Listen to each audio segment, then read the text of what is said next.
Hey, everybody, welcome to lesson 1 of the Taught Leader series. I am super excited because this series is about teaching you how to capitalize on not taught. We're here because to write a book and pontificate isn't enough. We need to be able to teach you to maximize it and crush it. So with that, I'm very excited to have our first guest and taught leader on reach. Lesson 1 is all about building reach, and is our man, Chris Brogan. What's up, baby? It takes 2 to make a thing go right. That's what I need you to know, Keenan. Ooh, it takes 2 to make things all right. Yes, my man. Yes. Yeah, I need you to start rapping again for Public Enemy for me. Oh my gosh. You know what I like about that is if no one heard it the first time, it's like it never really happened. I know. We did it good too, didn't we? Yeah. Bass, how low can you go? Death Row, what a brother know. Once again, back hits the incredible rhyme animal, the uncannibal Keenan. See, and then we could the incredible D. Public Enemy number 1. I hang with a few rapper types, and I kind of enjoy that music because it spoke to me in the day. And talk about reach, talk about people who are not getting heard. Think about the fact that hip hop as a genre was nowhere. And now it's kind of the everywhere. Like all the things that were like foreign when you and I were little chillins are now the main frame, right? You know, in a world where Wu-Tang shirts are sold at Target, I would say reach has happened.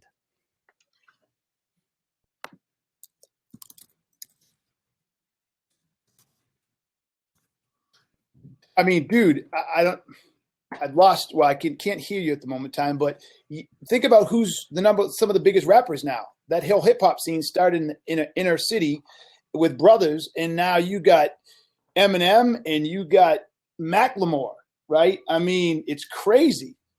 It's crazy. And the thing about the challenge of reach is that with all the kinds of people trying to get their message out to their quote unquote right people, we were in this bizarre scenario where when Eminem was coming on, he couldn't get attention because hip hop said, "Hey, this is our music, and we're going to keep it black, and you white guy, you stay over there." Yes. And then in the meantime, there's you're appropriating our music, and there's all that. And remember Elvis? He was a hero to most, but he didn't mean to me. There's a lot of ways that you can look at this. And with your whole Taught Leader series, one thing I love is that what separates an Eminem from like a horrendously unpleasant part of Detroit from other people was just that he felt he could keep pushing his message forward, and he kept having something to say, and he had sort of a few baseline lines that he wanted people to know so that they could really identify with it. And so to me, it's the same as what salespeople would do. Mm-hmm. Mm-hmm. So in what Elvis had was he was able, somehow somebody liked him, and the gatekeepers grabbed onto him, and the gatekeepers made him. Right. And so I say in the book that reach is the most valuable non-monetary asset you can have. But in the 20th century, other people decided whether or not you got it. They guarded it like, look, some people knew early on reach was worth bank, right? William Randolph Hearst, a perfect example. He understood the more people I reach, the more money I make. Then television came along and said, ooh, the more people we touch, the more money we make. And book publishers, and everybody knew it. The more we can touch. And so we have all these people, we're not giving you access unless it's on our terms. Well, here's the cool part. Now it's 2016. I don't need gatekeepers. You don't need gatekeepers. Put really good shit out there, and you can be found, and you can capitalize on that. Look what's happening to newspapers, right? So reach is worth something, and now you can actually go get it. No question about that at all. I would say that one thing that matters in regards to reach in this sort of newer universe is understanding that we all have access to that. So now what? What are we going to do, and how are we going to make it matter, and how are we going to help people with it? Because just having a loud microphone isn't going to get you anywhere, just like not having one isn't going to get you anywhere, because now we're in a situation where thousands of people can make a storyline. Tens of thousands, millions of people. That's what social networks are, right? It's hundreds of millions of people showing you their lunch and what cat video they thought was funny. So now what? So, all right. So good. You're brilliant. There's a segue. Chris, assume everybody on here has a varying level of reach. Okay. What is the first and most important thing they need to focus on to build reach of their own? Real reach. First question you always ask, how do I help the people I intend to serve? It's always the first question, because what we tend to do is we look inward. We look at our identity. We start thinking, people aren't going to think this about me, or who am I to say whatever.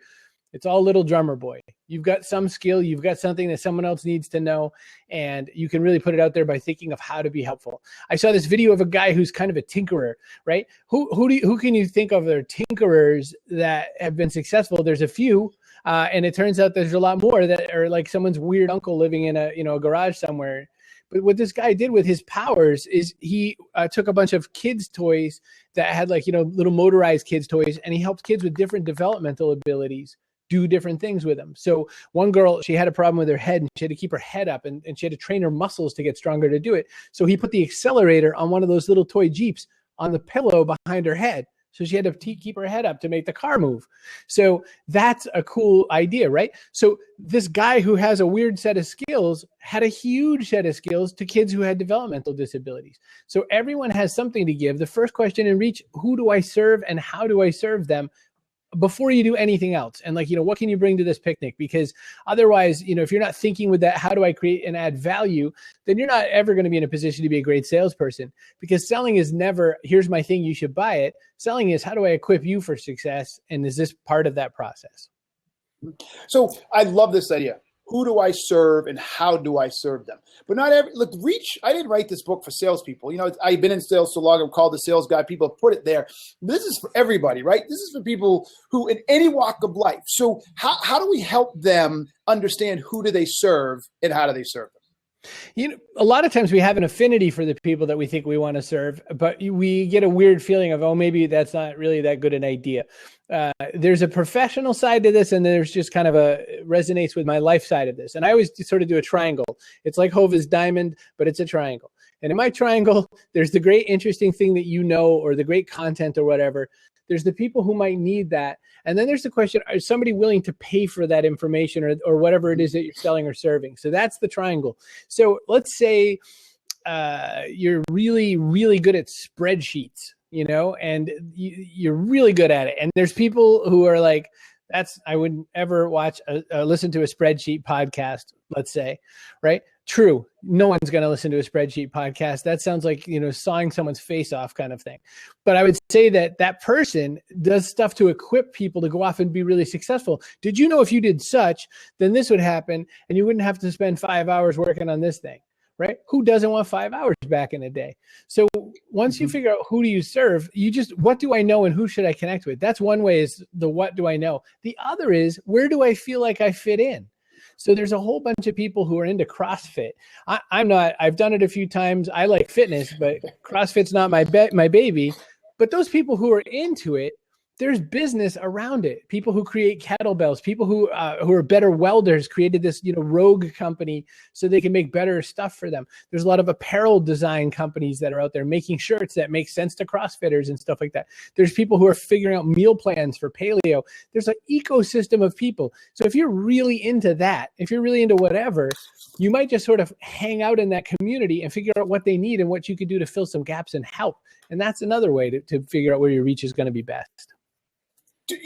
What you nailed it. You absolutely nailed it. And what I'd like to add to this is this idea of reach. Look, none of us may like the idea of a spreadsheet, but when I'm stuck on something, what's the first thing I do? How to do X, right? So I've taught myself, and it's a stretch, but I've taught myself Final Cut Pro, right? To doing a lot of video editing. And it's some complicated stuff. And then I added motion on top of it. It's even more complicated. Well, every time I sit down to do something, I get stuck. I'm like, hey, how do I? And when I type that in, sure as shit, stuff comes out. So that starts building reach. So then now there are people I know to go to when I want to get better with Final Cut Pro. So to your point, everybody listening, the first thing I think you need to do is understand, where are you good? What do you know that other people can learn from you? And Chris is much nicer than me, so he would never say this, but I'm going to say it to you.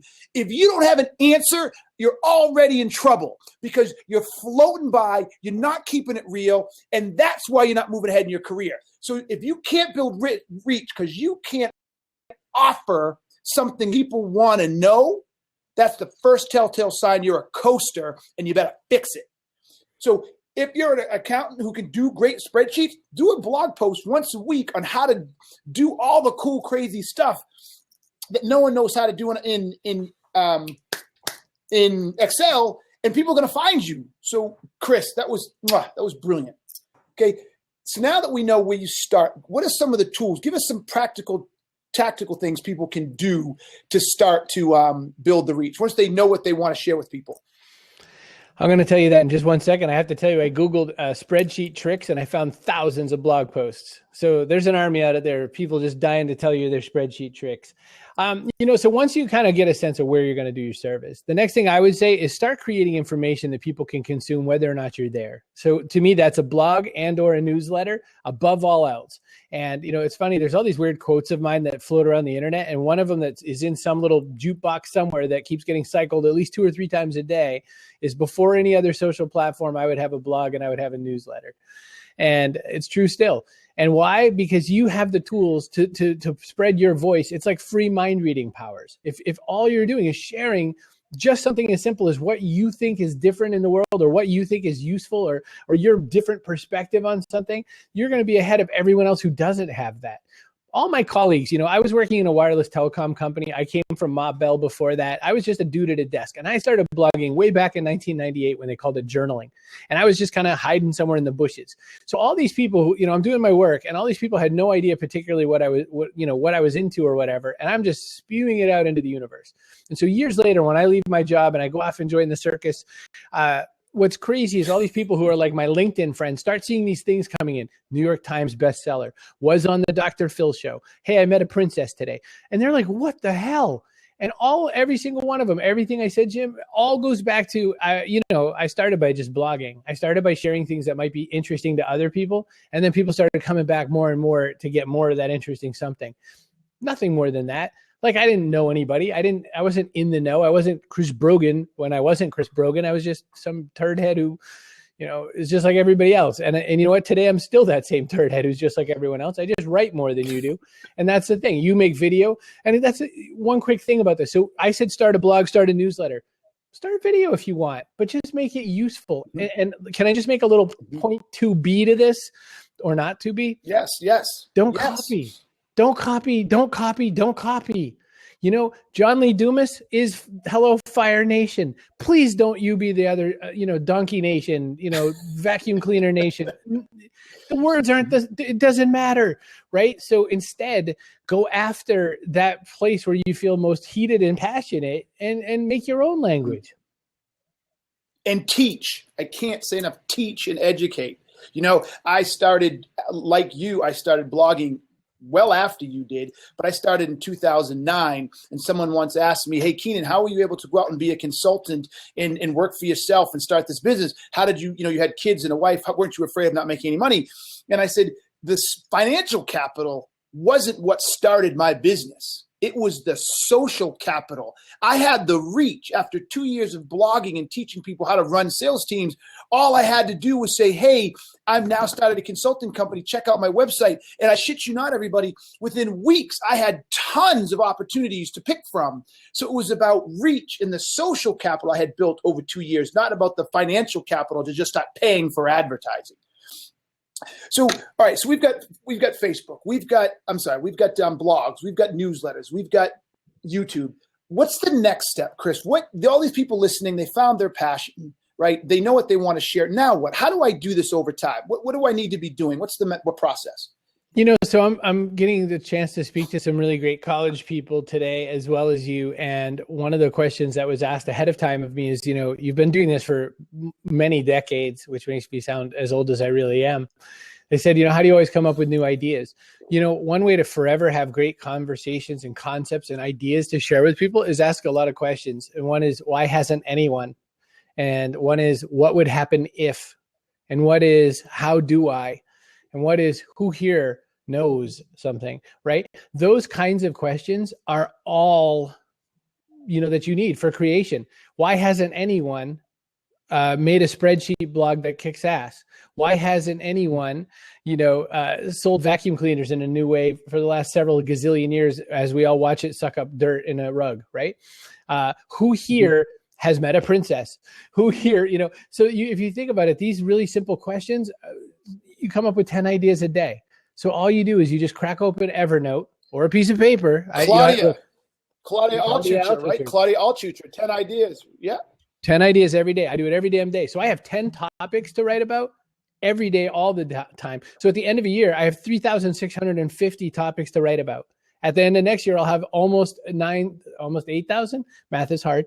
I have almost 8,000 topics, right? I'm going to die long before I run out of topics to talk about. And it's just from practice. Guess what? You can't run a marathon if you're a big fat ass. You don't just go out the door and run 26.2 miles. You go out the door and you go from one pole to the next pole. You go to 2 phone poles. If you live in the bushes, you're screwed. You got to look at trees for landmarks. At least in the city, you can mark them, right? But you've got to do the same with your creativity. Start with 5 ideas a day if you want, but you've got to get your brain just jamming, because all the time you're stuffing it with Game of Thrones, all the time you're stuffing it with whether or not this guy's going to be a president or that girl's going to be a president, you're wasting calories. Those are calories you could use on serving people and making the world rock. Brilliant. So I want to add to this then. What about engagement in building reach? I just saw this interesting thing about 20 celebrities who don't really support or connect with their fan base. And I just think how strange in a world that is already documented and shown that people who connect and really, make two-way conversations out of their fan base have a much longer life as a celebrity. For instance, I'll tell you a couple of really weird personal examples. Alyssa Milano, formerly of Teen Steam and several other shows, I'm sure she probably doesn't want to be known as Teen Steam, follows me on Twitter and talks to me sometimes and asks me to retweet this or that if it's a social cause thing or whatever. What universe should this woman have power still in the universe? She was a teenage star 20-something years ago. And, you could say she was famous, but, we spew out famous people all the time, right? Ashton Kutcher, how did he get so famous? Again, it was his social platform. So those are people on the multi-million people follower level. But if you have a couple hundred followers, you probably have more people paying attention to you than the person sitting in the cubicle beside you. So the next thing with engagement is talk back to them. I wrote about this in my book, The Impact Equation. I wrote about Adele. I watched the Adele video, I think it was called Live from London, from her last tour or whatever. And it was so fascinating because in between every song, she spends time just talking to the audience as if you're best friends. And you go away thinking, I love this woman, whatever she wants. I'll get on a plane tomorrow for her. I've been wondering after all these years if she'd like to meet me. I think she makes it clear that she would. So I'm just saying that's what the opportunity is. The real opportunity is connect with people and help them in whatever ways you can, and life will be a much better place. Yes. I don't think we can underscore the importance of engagement. Look, you have 300,000 followers, you've written your books, you've got a huge audience, right? I don't have an audience that big, but I got a decent audience. And I instantly see the return when somebody tweets something for me, or somebody promotes my book or takes a picture of the book, and I get on and give a little video on Twitter and say, hey, thanks a lot. I see those people in my feed forever. I mean, it's almost like, I can't even describe it to you, but the minute you acknowledge people, they start connecting with you, right? And I think, I've said this before and I haven't spent a lot of time in it, but I keep meaning to. I think one of the greatest things about society we're missing is acknowledgement. It's all we need. It's did I open the door for you? Thank you. Acknowledge me. Did I retweet you? Yes. Thank you. Acknowledge me. Did I have an idea? Yes. Thank you. All they want is acknowledgement. I see you. I hear you. That's all they want. And if you could just do that, just acknowledge people, your reach will begin to grow. Yep. 2009, 2010, and I think part of 11, I started every single speech I gave with the Zulu greeting, which is Sawubona.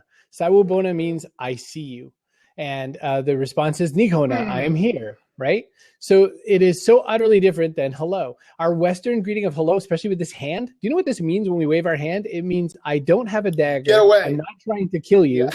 Yeah. I notice no weapon. That's where waving came from, as opposed to Sawubona, I see you. Do you know automatic toilets know that we're there, and people aren't being seen as often as an automatic toilet sees us. And so we have such a great opportunity to really rock the planet and really make it work out. And so I think, to your point about engaging, to make sure that people are doing what they can do to make these connections, making sure you acknowledge people, right? I'm an introvert. When I go to a new place, I'm freaked out, because there's so many people there, and I need to have that feeling like, oh God, I hope I know somebody here, right? You know what the best feeling in the world is? All the way across the room, Chris, and someone comes up and hugs you, Don, it's the best feeling. We can do that with our media. We can do that with something as dumb as a reply to a tweet. Yep. Chris, by the way, for those of you who have never met Chris in person, Chris is absolutely one of the most amazing people in person. He shared a little secret with me that I'm going to share with you, and I didn't sign an NDA, so I can say it. His goal when he meets you is to find out as much as he can about you and make you feel comfortable and good about yourself. I mean, that is an amazing methodology. It's an amazing philosophy, and it works. So, Chris, kudos for you, but I think that, again, enhances your brand and helps you drive your reach.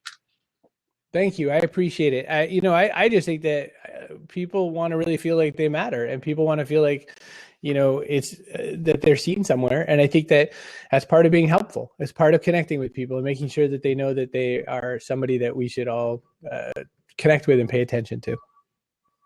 Fully. All right, so I have one more question that I think I want to open up to folks, give folks a chance to participate in this and get their specific questions answered. But my last question for you is are there throw out some of the particular tools. Now, I get it. I'm not a tool guy, but I know they have value that people really, really should. They can learn to mold it for themselves, but what are the tools that people have to really use today to sort of create some reach? I think that, something like a blog is really good because it lets you get right connected to Google. Super easy. You go to WordPress.com and set one up for free right away. You can go to something like Weebly. When you get a little more pro, you could use something like Rainmaker, like I use. I think that a newsletter is super important. You can start for free on MailChimp. I use something a little bit more big gun called Infusionsoft, but it's also called Confusionsoft for a reason. It's a great product, but you just, you've got to really sink yourself into it to use it. So I would say those tools. Third is, I think, something visual. So whichever one you want to pick Instagram. It seems like everyone's trying really hard to tell me about, Snapchat. I'm just not there yet. My feet are dug in for some reason.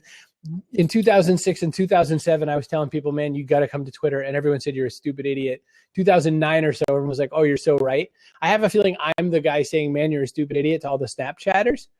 But that, like, a couple of years from now is going to be big. But right now, my bank right now is all in Facebook groups, not all of Facebook, definitely not Facebook pages, but Facebook groups, Instagram, and a little bit of maybe WhatsApp or some of the other messaging type platforms. And I think that it's Slack for big things. So I would say that it's a big to do.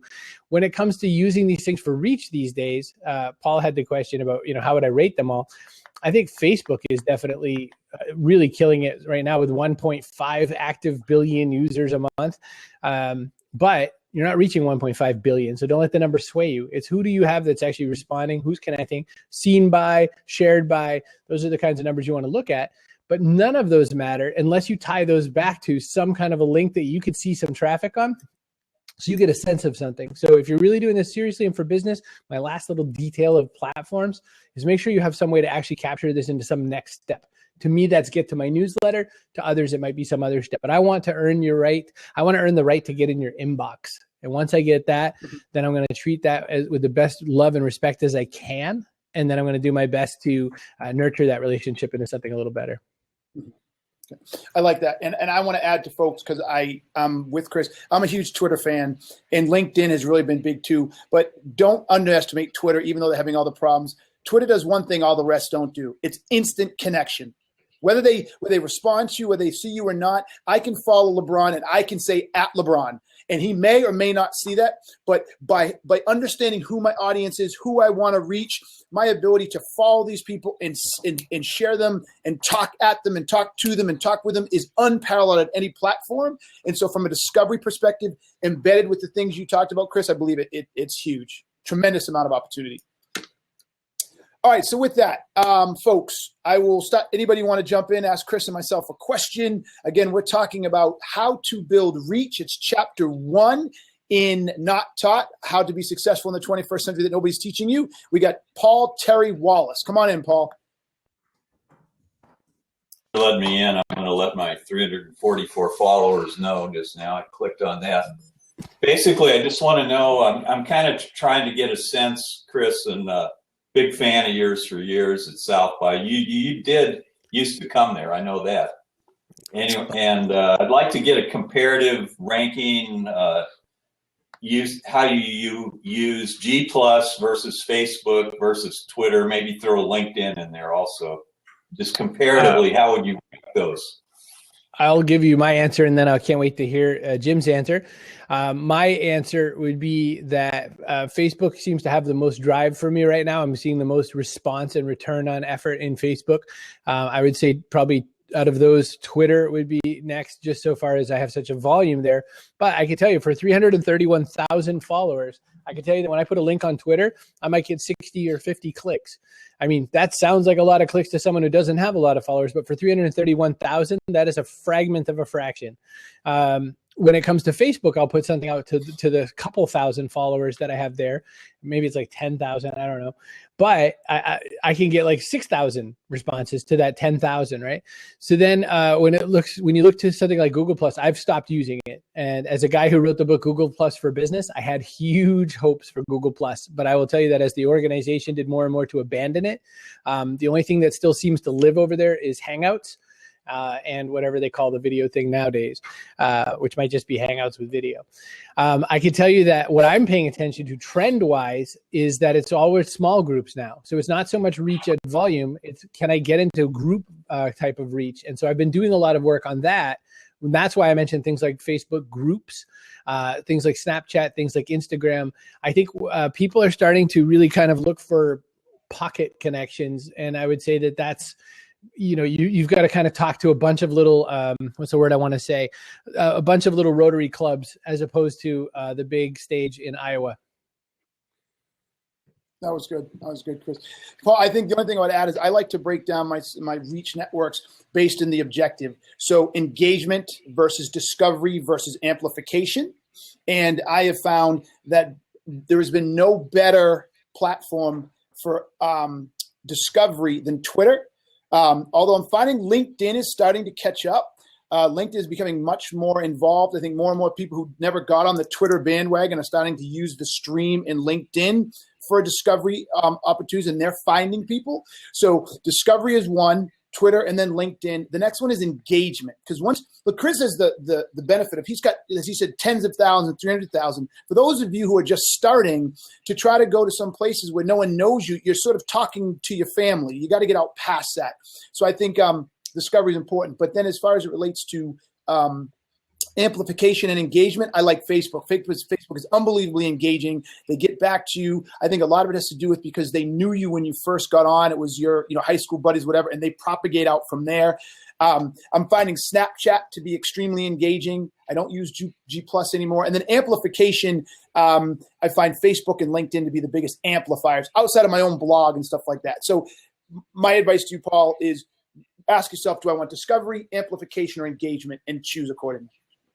Okay, I'll add one little qualifier in there. Basically, I'm a photographer and videographer, and every year I do like a ton of videos at South by and a ton of other Austin events. So for me, the best place to get out is G Plus because of the way, just the sheer volume of photographs and videos and the response I get there. As far as Chris, you're more of a verbal communicator than a visual communicator. Am I right? You are, but I would counter by saying that the people that you're sharing with are other photo makers, and those aren't your buyers. Yes. You're sharing with other tool types who are saying, I really like what you shared there. And you're getting a lot of resonance, which is a really powerful thing. What you're not necessarily getting is a lot of sales and referrals because you've got a lot of people who do the same thing you're doing. And so, yes, you're right about that. By the way, I mean, South by is a swell event. It turns out not to be my event because the people who go there tend to want to go there. The kids from out of town want to go there to drink and pass out and look at new up and coming Twitter killers. And I work to help out owners. And so it just doesn't work for me. Just like I wouldn't go to Google Plus if I wanted to sell photos because I would be talking to people who sell what I sell. So it would be like hanging out with a bunch of people who make fried rice all day and you make fried rice. I would go to places where someone's hankering for a little bite of fried rice. Totally. And Paul, I just noticed something too. Now, look, I haven't seen your stuff, so I apologize if I'm jumping the gun with assumptions. But I love that T-shirt. It says, "Make the world suck less," right? If I am you and I spend a lot of time creating videos and pictures at events and conferences, I'm going to take a little bit of time and I'm going to create the equivalent of "Make the world suck less" video. So I think for you, it's less about the place you hang out, G Plus or Twitter, whatever, and about your ability to create a really slick, badass video that's going to get people to laugh and chuckle and do what "Make the World Suck Less" T-shirt just did for me, and that stick out. What about one more question? What about multicasting? Let's say I'm on Twitter, but I want everything I tweet on Twitter also to kind of be broadcast to Facebook and Google Plus and LinkedIn. Do you like those tools that multicast? Hootsuite. Do you have a favorite Hootsuite. multicast? I freaking love Hootsuite. Do it all the time. Love it. Chris? I have the opposite opinion, sir. I would say no. And the reason I say no is because that's like going up to 6 girls at the bar and saying, "You have beautiful eyes. You have beautiful eyes. You have beautiful eyes." Neither Google nor the world wants to feel like they're seeing the same thing said to them over and over and over again. Google penalizes you for it and ranks you a lot lower. One thing that I think can be done with that information, though, is you can come up with new ways to talk about it on all the different platforms. If you watch Keenan promote his book, he does it very differently across all the platforms, and I think that that's the way to tackle that, but that requires manual. A lot of times people are looking for, how do I automate my way out of trying to connect with people? That's like saying, how do I automate my way out of the best opportunity I have to reach and be human with somebody? You want to automate much better parts of your life and work than the communications aspect. The communications has to be a human aspect, or you're going to run into trouble. Completely agree with Chris. I apologize. What I meant by that is when I post something that's unique, I will post it once to all the different networks. I don't have to go into Facebook and do it once. So I will not automate it, but I will do it. So I have to press the button once so I can share it with my networks at the same time. But yes. Anybody else want to jump in? Paul, really appreciate it. Was this helpful to you, my man? Very helpful. And good show, you guys. Great job. Thanks a lot. I'm jumping out now. All right. Stay with us. We'll be doing this every week for different chapters of Not Taught. All right. I see Mike B has a question. You want to jump in, Mike B? Or who else? Anybody want to jump in? You want me to read the questions? All right, Mike B. Let me see. Can we see this? Who has a question? Mike B is cross-pointing the same content. Nope, not a question. All right, so we'll just keep going until someone wants to jump in. Chris, there's one right there. Some of the problems? Right there. That's how do you not fall off the fine line of promoting your own stuff without coming off as self-indulgent ass? I like that question. Well done. You know what? I think, Bryant, the answer comes from making sure you're in service of other people. I think none of us really are excited to hear someone talk about how great they are. I think a lot of us, I mean, let's say there's some exceptions to that rule. There are a lot of us, however, that when we're doing something helpful, I mean, look what Keenan and I are doing right now. We're being helpful. Are we doing this because it seems like a great idea? We could have had this talk without you all here, but he wants to promote a book that he really wants you to buy, right? So the point is, if we could deliver some value, you might pick up Not Taught, which you really should. It's an amazing forward in that book, by the way.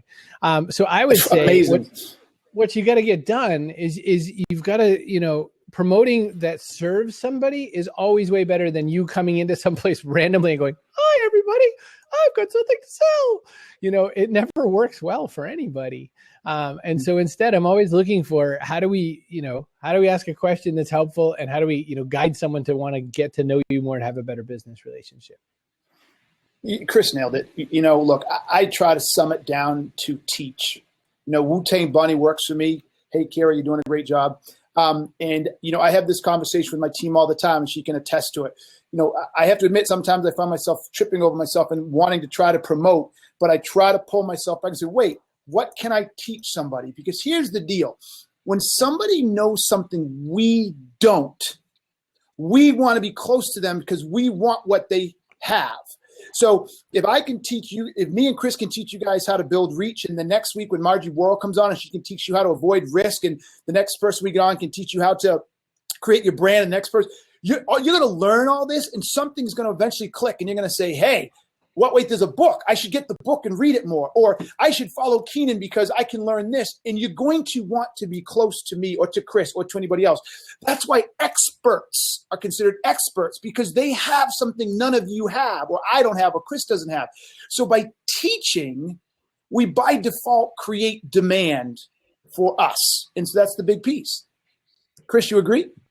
I do, sir. I couldn't have said it better. I know I couldn't have said it better because I'm not Keenan.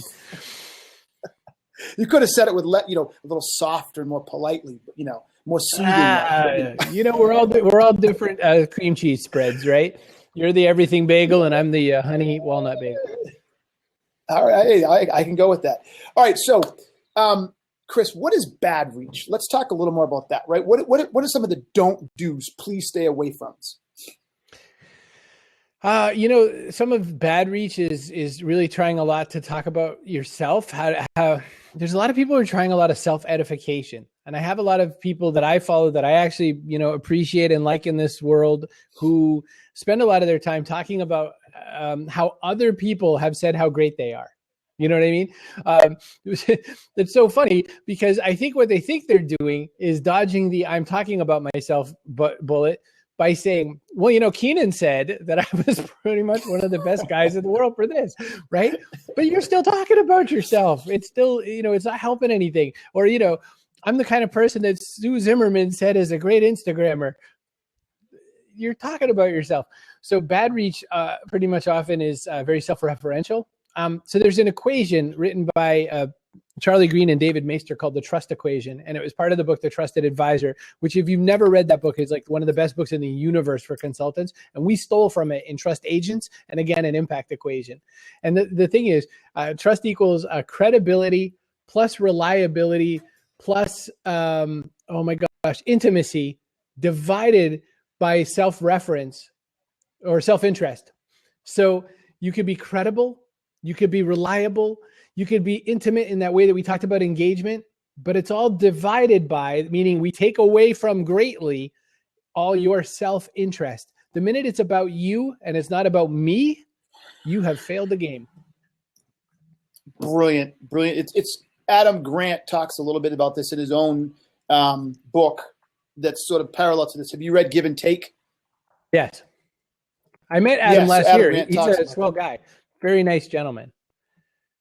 Yes, you can kind of tell he's got a very good demeanor. So I love that part, divided by self-interest. I absolutely like that. So really the take that Donald Trump, that's brilliant. I wouldn't talk about Donald Trump. That's brilliant. I think the takeaway from here is the idea that says, what are your motives, right? Are you genuinely trying to give? Are you genuinely trying to make a difference? Or is it all driven by your own need to take? Are you giving or are you taking? And I think that's a great equation for someone to ask themselves. And I believe, as Adam says, the more you give, the more you will get. I have no doubt in the world. And that's, very much back to our mutual appreciated person, Zig Ziglar. Help enough people get what they want and get what they need, and you can get what you want. I think that besides murdering that quote, I can tell you that what goes on in reach in the sense of not taught and all that is when we mess it up, it's from fear. We all mess it up from fear. We mess it up because we're so afraid that we're not going to get our turn or we're not loved or something, and we screw it all up. But if you could be in love with the people you serve, and if you could treat them like people that you truly love and want to serve in the universe, then you're going to have a much better time and you're going to have a lot more wealth in all senses of that term. I agree. So reach is really okay, James, good man. What about, you want to jump in, James? What about the professional organizations, i.e. a consulting firm? What about it? So take that on, Chris. Well, James, you want to jump in? Yeah. I hope James does, because I'm not sure I get the question. I would say that everything we've talked about today absolutely refers to a consulting firm. So let's see if we can drag him into this game. Absolutely. There he comes. Because I have a consulting firm and I built the entire thing on this very concept. Hello. It's hey, James, what's up, brother? Hey, how are you, Keenan? It's a real pleasure, man. I'm looking forward to meeting you on Thursday. Right? You're coming back Thursday. into Yes, I'm back in Denver on Thursday. Good. Looking forward to it as well. So, awesome. So sort of part of what I'm talking about, Chris, thanks a lot for letting me speak, and I really appreciate it. Thank you.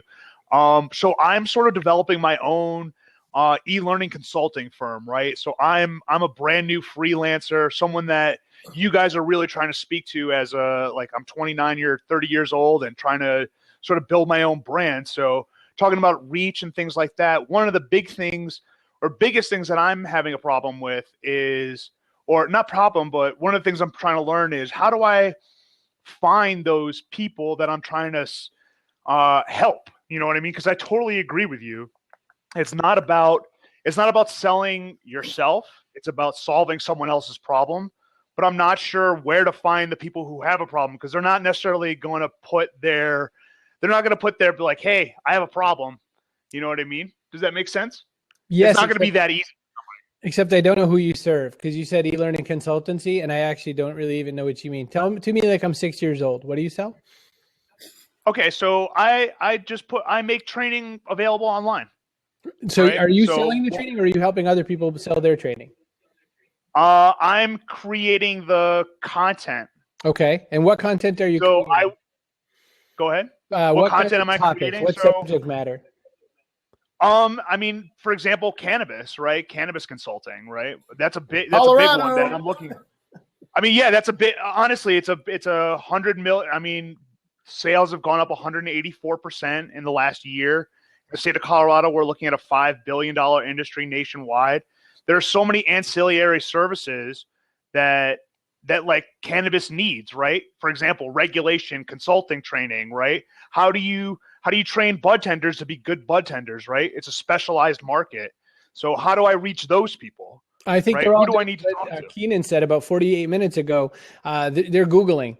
How do I set up a cannabis bar? How do I set up a pot bar, etc.? So you write a blog post, how to set up a pot bar. And that leads you to some free content that leads them to a chance to grab an e-course from you. And so it's what we call a content upgrade. Start with here's the free stuff that's all wicked useful, and then they can walk away with and probably do it all themselves. But almost everyone says, I just wish I had a little more, right? Let me give you how to diet, right? Maybe eat a little fewer calories than you burn. Try to have a lot of good protein and a lot of good vegetables. Cut down on some of your grains, except around when you're expending energy. Congratulations. That's every diet book ever written.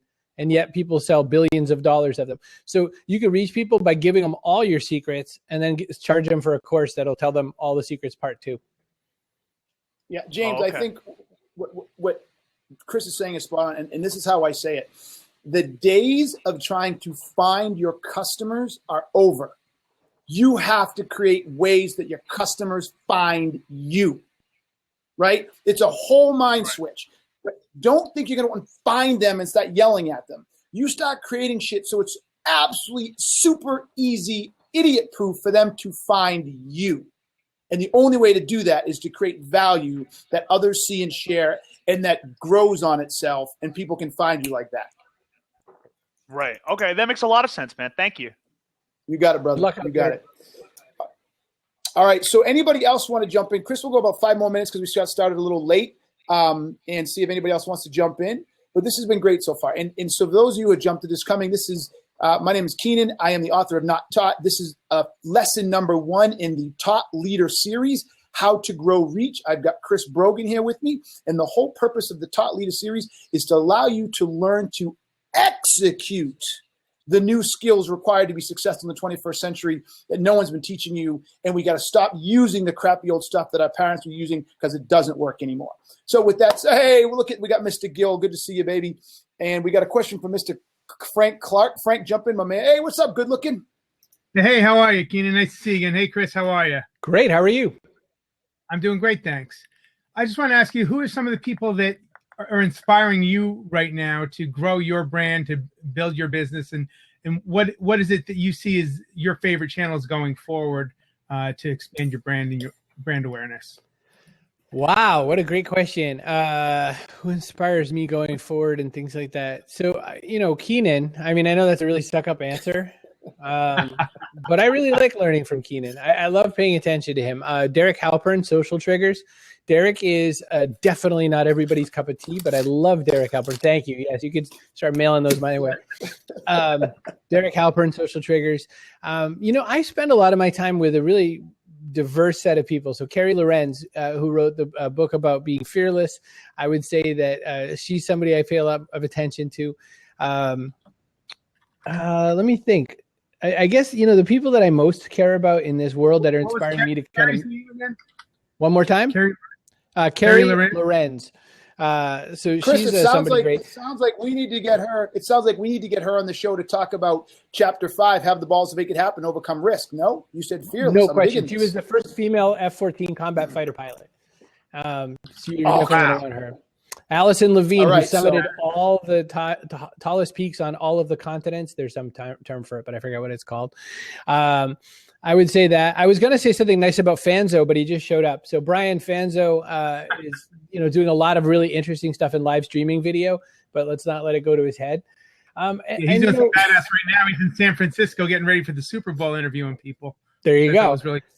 And one last thing I would say is that, don't ever forget all the oldies but goodies. And it's funny to call them oldies because, they all just came on the scene in like 06 or something. But, Gary Vaynerchuk still rocks and still really puts out some amazing content. And I get just as crazy excited for Gary. I have no idea ever what he's talking about, but I'm just like, yeah, when I'm done. Look, he and I are going at it. I'm trying to convince he and I to get on the same stage at the same time because I'm convinced we'll drop the house. I mean, there's more energy in that thing you could ever make happen. I would want to be in the building next to that building. Right. Boom. All right, man. Frank, anything else we can give to you, my man? I just met Frank. Talk about reach, people. I met Frank at another blab. Now he's here. He's my boy. I see him. This is the whole point of reach. So I love it. Thank you, my man. All right. Nice to see you. Let's do a blab together. Yes. I think we're getting connected. Kiki will work it out. Let's do a blab. I'm down. All right, cool. Bye-bye. Yep. People calling people. So, look. There's people. I know it's people. It's crazy. Look, what's interesting though, as we watch this and all this conversation and us giving people ideas, we're watching reach expand right now, right? Through Blab, I met him. He reached out. Let's do a blab. We're going to do another blab. I'll meet more people exposed to you. It just grows on itself, and it's absolutely amazing if you're committed to it. I think it's great. One of the things that I like to tell people is that there's the two idiots on stage at any one time, and then there's a couple hundred people at any given time that could really connect with each other and do even more. And I think that there's just such opportunity, the friends of my friends. I think there's just so many wizardly people. As I'm watching, like on this Blab platform, sorry, audio people, I'm looking at little avatar heads of people that I know and people I will intend to know. And what's kind of exciting about that all to me is that it's just so many people that can, ball up and make a super team. So what's not to love? What's up, Fanzo? What's up, guys? How are you guys doing?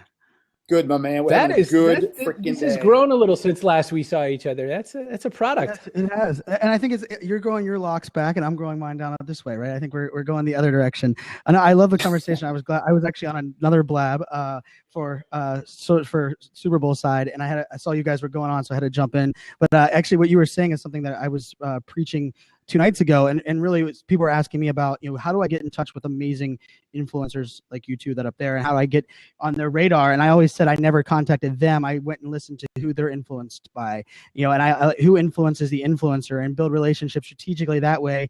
And then all of a sudden I'm in their feed. All of a sudden I'm in the conversation, and they have nothing else better to do than to come contact me or figure out who the hell I am. And I love that you guys were talking about that reach and friends and friends. And I can still say one of my favorite moments of all the stages I've spent on, all the events I've been to, was Chris Brogan yelling at me coming down the stairs at Social Media Marketing World, sitting next to Marcus Sheridan and saying, "Come here, boy, come sit next to me." And I sat there, took out my notes, and was taking notes for those two guys. And that was something that was, under the stairs at Social Media Marketing World, that was just, connecting offline and kind of building that relationship. So what's up, Carlos Gill? Yo, what's going on, guys? Good to see you. What's up, Gil, baby? You know what I want to say to people as this starts going exactly where I hoped it would go is listen carefully, people. If you don't think reach matters, just press pause or stop right now and go back to doing what you were doing. Because if I haven't convinced you that reach is worth something to your career, to your family, to your own self-worth, to your own personal development, you just aren't hearing me. Reach is critical. Ask anybody who was out of a job in 2005 how they got a job without reach, okay? And unlike when I was born in the 60s, It's not about a Rolodex anymore. It's not about knowing 10, 50, 100 people. It's about knowing 100, thousands, tens of thousands. And if you can't do that, you're hosed. So stop fighting it. Be a change acceptor at the very least, and be a change creator. We'll get to that in another chapter. But reach is critical. Accept it. It's a new world. So with all that said, my pontification, can I get a witness? Carlos, hey, all about who knows you. Welcome, baby. Carlos is a badass Snap channel. If you don't know it, make sure you find him on Snap. So Carlos, jump in, my man. What do you got for us? Yeah, absolutely. I just want to say to Chris Brogan, what's going on, Chris? Good to see you here on Blab. Hey, Carlos. I love your comment about oldies but goodies. And I say that because, there's this new generation that's up and coming of marketers that they want to get in the business. They want to get in the space. And a lot of people, they want to be a thought leader. They want to be a speaker. And I often say, look at Chris Brogan, look at Gary Vaynerchuk. I love that you brought him up because, you're someone that I've been following since I first got in the game back in 2008. And you're someone that I look up to and I really value and I appreciate. And I think that this younger generation should look at figures such as yourself because you've paved the way for us. I said before here in the chat to Fanzo, like you've paved the way for guys like Brian and I to do what we do. And, I thank you for that. And I just want to say to anyone watching this that is kind of in that up and coming younger generation of marketers, look at guys like let me cut you off for a second though, because I think one of the things that's really been bothering me lately is this, that because I agree with Carlos and Keenan knows this and Chris knows this, a proud freak for a long while. But I think this is also the spot where we have to realize that there's a lot of people that want to be a thought leader with having no thought. And I think the idea of you study and understand who the hell these guys are. How did Chris Brogan get where did Keenan do to get where he's at? Where is his business at? Because of all the shit he did. You know what? It's not because all of a sudden he decided he was going to check a thought leader box, right? And I think that's the piece where it drives me, it actually drives me crazy. I've got some messages. I'm working this SB50 Disrupt thing and here at the Super Bowl. And people literally are saying, bro, Brian, can you just send me what you did to make this happen? And I'm like, screw you. I was an influencer for 6 years doing stuff for free that got me in one relationship that allowed me to pitch the right person that got me to do something. I've been working my tail off. I didn't hit it over your easy button. So Chris, I know you agree, but it's something that it's been driving me crazy that people want to be a thought leader without having any thought. You got to put in the work. I got 160 things to say, but I'll do my best to say them less much. First off, thank you for the kind words. One of the things that, where I got was because Seth Godin and Guy Kawasaki said that Brogan guy seems neat, right? Like, it's always going to go that way. And you know why they said I was neat? Because they were reading my stuff. You know what I mean? And the reason they were reading my stuff is because I was creating my stuff. You know what I mean? There was nobody handed me anything. There were no keys. Fanzo, you tell that story a little differently than I would, but there's this whole little pile of really smart people hanging out, and we just stole you from your little cluster because you were just periscoping and blabbing each other, and we just said, come over here and talk for a minute because you could do that all the rest of the day. And it was really just because once you've put out enough hard work, once you've done a lot of effort, someone's going to say to you, this is the other thing. And then you go, oh. But that person who said, how do I get to Super Bowl 50? How do I get to be the guy who gets invited in to start, like, you're going to be hugging people. I'm going to see a picture with you, like a Wiz Khalifa in one arm or whatever. Like, they're like, how did I get there? You could just say to them, you know what I did? I tweeted and I blabbed. And you can just hang up the phone, right? It's going to be just as useful to them to, how do you write a book? You type a lot, dumbass. That's how you write a book. You type a lot. You don't play Destiny for a little while and you type. Keenan just finished writing a book. And if he'd said to me, Brogan, how do you write a book? I'd have said, type it, right? Like, there's no magic secret formula. It's this incredible, your butt's in a chair, you type a lot, you drink, you pee, you get a little bit of hamburger every now and again. That's how it gets done, right? So anyone who's like, but I'm not such a, and by the way, when we say next generation, I need people over 35 to pay attention. That doesn't mean younger generation. That means next generation. I'm following an 83-year-old woman named Kara Lumen, who was a leadership person before any of us were even sperm.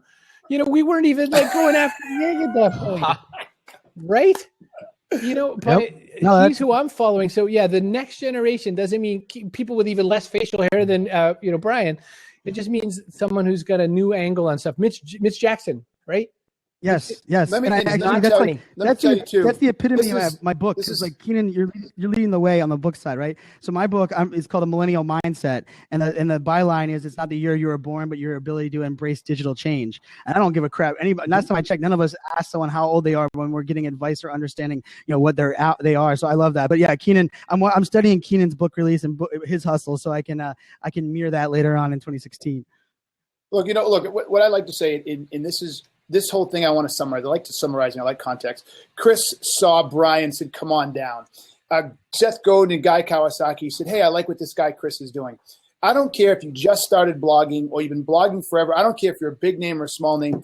One of the best things you can do is recognize other people. It can say, I like what they're doing. They're good. How can I help you? I like this post. I want to share with my community. Because nobody, and don't let anybody bullshit you, nobody got to where they are today without stepping on the back or the 10 finger right up. Nobody. And if you get there and you forget, and I see it, I'll call your ass and tear you down because you didn't do it by yourself. You work with people that helped you amplify your message and help share all the hard work you put in. Don't forget it. And give back, reach back down and pull up. That's how you build reach.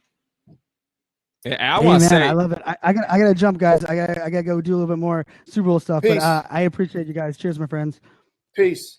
All right. So I want to say before I jump. Yes, go, Carlos. Yes, brother. I was just going to say, before I jump off your blab, man, I just want to say to everyone watching here, make sure you follow Keenan. This man is the truth. He's a good friend, and he's also not afraid to pick up the phone and call me aside and spit some real talk. So thank you, Keenan, for your friendship and for your guidance as well.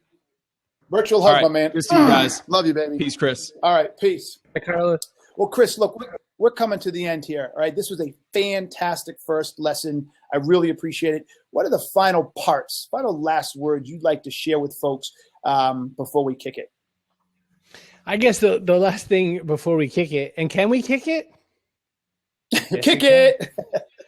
Can we kick it? Yes, we can. I would say the last thing to do is really just be you. Oh my gosh, be you. I can't stand clones. Look how bad that did for the Star Wars series. Clones are bad. That's what we learned in the Star Wars series. Episodes 1, 2, and 3 taught us don't do that. Just be you and be the weird you that you are. I wrote a book called The Freaks Shall Inherit the Earth on purpose. Great to book. say that weirdos are going to find weirdos. The people, you are weird in some way. You all watching us, I know you're weird. Yeah, you're weird in some way. Be that weird person because you're going to connect with the other weird person, and that's who's going to do the most with you. It's not going to be, you trying to reach everyone. It's you trying to reach the right 1,000, like Kevin Kelly said, with 1,000 true fans. That's definitely the model, and that's what matters. And I would like to add to that, then be the funky you, but be it in public, right? Most of us have been brought up to be private, and that was a mistake. Be the unique, funky you that you are, but be it in public. Tell people, share people, open yourself out, share your ideas, put them out there. Living in privacy is not going to work anymore, right? Digital obscurity will be the plague of the commoner in the 21st century. So do all of that, like Chris said, everybody, but do it in public. Live your life in public. I know it's hard. I can feel your butt clenching at that idea, but just go do it. So with that, Chris, my man, thank you so much. This was a blast. I got to get up to my hometown and see you soon in person. I miss my Beantown, but until then, I will see you virtually and digitally everywhere. Again, folks, this was Lesson 1, How to Build Reach with Taught Leader Chris Brogan. This Taught Leader series will happen weekly based on our guest availability, and each time we will tackle a chapter from the book Not Taught, and we'll teach you how to execute on it. All right. It's not just about pontification, how to get better. If you haven't got Not Taught yet, you can get it on Amazon. The reviews are off the charts. I'm unbelievably flattered. I promise you will like it. Chris wrote the foreword. So with that, people, I say we are out. Peace. I'm out. Thank you all. Till next time.